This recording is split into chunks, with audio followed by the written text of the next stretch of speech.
যেভাবে মব হচ্ছে, যেভাবে সন্ত্রাস হচ্ছে, যেভাবে মানুষ পিটিয়ে মারা হচ্ছে, এখানে এই বর্তমান সরকার নির্বাচনের জন্য কোনো পরিবেশ সৃষ্টির সদিচ্ছা দেখাচ্ছে না। আমরা মনে করি মব আর রাষ্ট্র একসাথে থাকতে পারে না, হয় রাষ্ট্র থাকবে না হয় মব থাকবে। সরকারকে মব নিয়ন্ত্রণ করতে হবে, মব নির্মূল করতে হবে, নির্বাচনের লেভেল প্লেইং ফিল্ড করতে হবে, অন্তর্ভুক্তি ইলেকশনের ব্যবস্থা করতে হবে। তখন আমরা জাতীয় পার্টি অবশ্যই আমাদের ফোরামে আলোচনা করে তখন আমরা নির্বাচনের ব্যাপারে সিদ্ধান্ত নিব।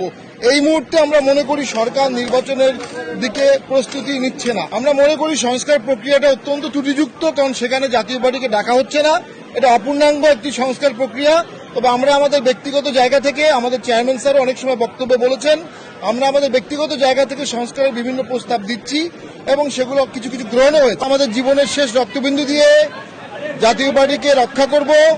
তৃণমূলের ভিত্তিতে জাতীয় পার্টিকে আমরা গড়ে তুলব।